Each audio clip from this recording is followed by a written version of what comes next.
Hi, welcome to my channel. Today, we'll be talking about two of the most controversial questions that maybe you also have asked or you have been asked, which is, what is God or who is God? So whatever response you received or you gave, sometimes you become more puzzled because you have different response from different people. Like I usually say, you know what, I'm so grateful I have reached this age of Google because with just tip of your finger, you can have access to so many write-ups and exposes. You find out what resonates with you. Seekers usually find. Ask and it shall be given. It opened my mind to the whole exciting world of possibilities, adventures, opportunities, and to explore anything of value to us. So whether you believe it or not, there is a power in the universe that animates, penetrates, motivates, and keeps everything harmonious and orderly, governed by natural laws of the entire cosmos. It is almighty, all-powerful, omnipresent at all times. Awareness or consciousness of this power at work in the universe all around us is the key to unlock that same power that is inside every human person, because we are the masterpiece of God's creation, made in His image and likeness. How cool is that? There are only two sources where we can find the definition of this power. Science answers, what is God? And theology answers, who is God? So science is based on a detailed study of structures and behavioral patterns of the physical and natural world through observation and experimentation. While theology is the study of God, they complement each other. They are like sisters or brothers. Science and theology do not contradict each other. And I totally agree with those group who says that there are actually no atheists on planet Earth because our DNA, the human DNA, already contains the God consciousness. These atheists, when they are alone or frightened, usually call on a higher being. So let's start with what is God, science version. So science say there is a power in the universe, and that is called energy. It is neither created nor destroyed. The cause and effect in itself, 100% evenly distributed in all places at all times. Almighty, all-powerful. Let's start with Einstein. You read with me, it says, everything is energy. That's all there is to it. Match the frequency of the reality you want, and you cannot help but get that reality. It can be no other way. This is not philosophy. This is physics. Science has proven that we are all energy. Everything you see in the universe is energy vibrating in different levels of frequencies. In fact, we have a study that says the human being is 99.9999999% energy and only 0.000000001% matter. Everything is vibrating in the entire cosmos. The dead person and the coffin are not dead. You look at them in the microscope, they are moving. That corpse inside the coffin is vibration is moving faster than that of the solid coffin. So everything looks like solid, but it is not. Emotions, like we are feeling, let's say, sad, depressed versus happy, contented, grateful, excited. They have totally different frequencies. You see the scale up there. The lowest level of frequency for a person is that of shame. And as you go higher level, the start where there is positivity is courage. That's why when a person has courage, they start moving up the vibration. Science can now measure the vibration of a person when he is truly in love. He is full of love.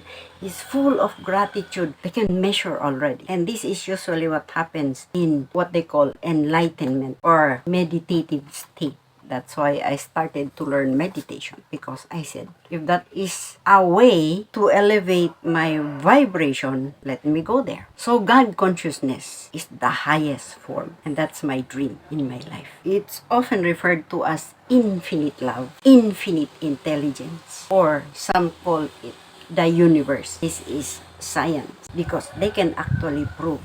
When I read about Joe Dispenza's book, oh my God, and Greg Braden's discovery of the vibrational body, you look at that. What we are in a vibrational world is how we feel. So it's the emotion that is being described here. When you have the emotion of happiness, love, compassion, bliss, you are in the top. That's God consciousness. There are people who could see vibrations. I met one recently. We had a meditative state. She's from Sweden, and she said we were meditating for about 20 minutes, and after that she said, "Oh my God, I see you green, and that's the color of love." That's why I'm so happy and grateful. I'm near the top. Let's go to the second, which is theology. It's the study of God. It has the same meaning. It also says there is a power in the universe that keeps everything in order, that is neither created, cannot be destroyed, the cause and effect 100% evenly present at all times.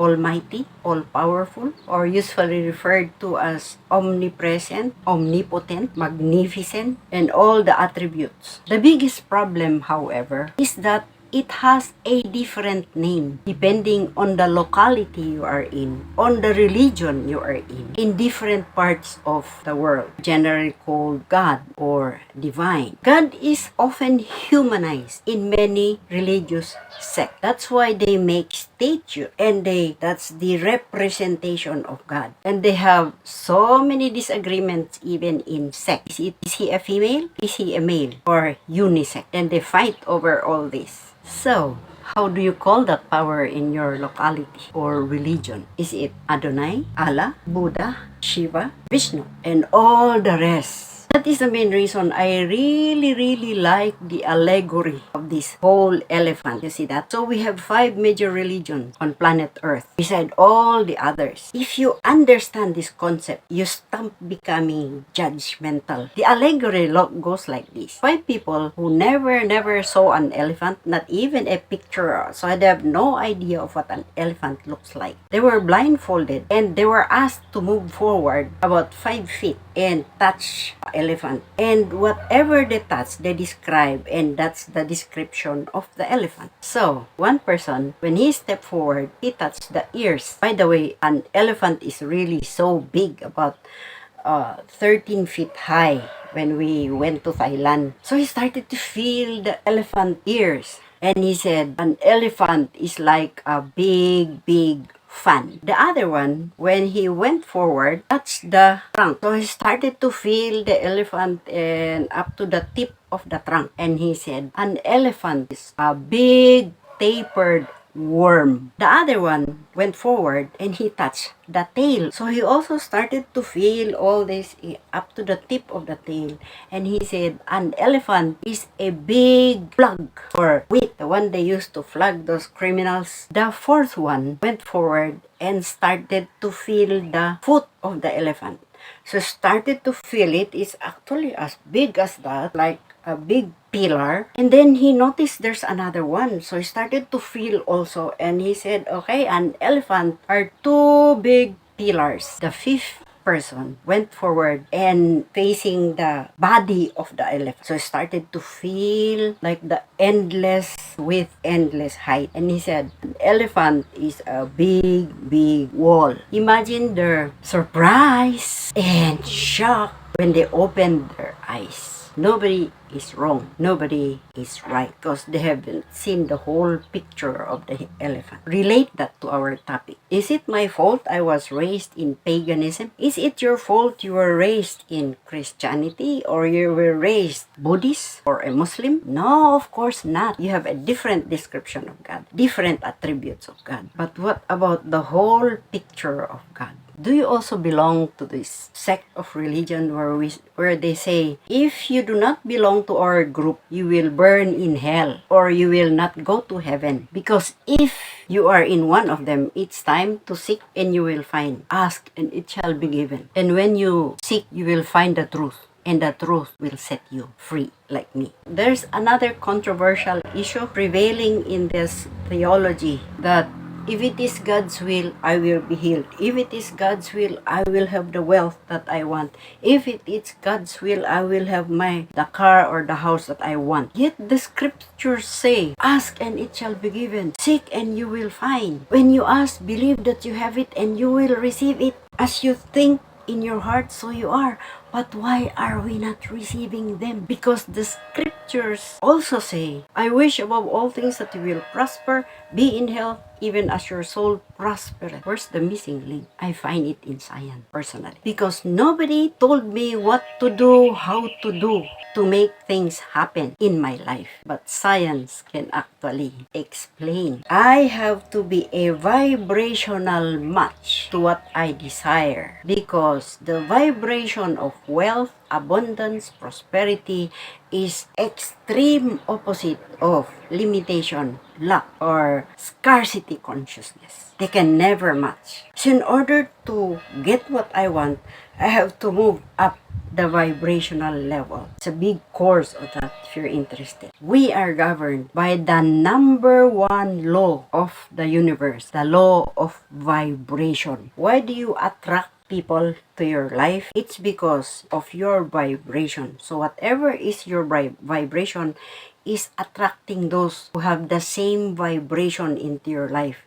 So that is the source of what they say, same feathers flock together. The rich become richer. Why? Because they usually go with the rich and they mastermind each other. They have a group. And the poor also group themselves together and they focus on their, oh, how hard life is. So it becomes harder because you attract what you are, not what you want. To me, that's a big eye-opener. Does that not interest you? I am not a master yet, just an ordinary person, open-minded seeker, always amazed and amused, studying new things, always a work in progress. Those were my biggest questions, where I thank God for pandemic. I finally found the clue, if not the missing link. And I'm going to prove this to you soon in my future videos, that I really attained what I wanted to attain. I am also a happy person. So if you are a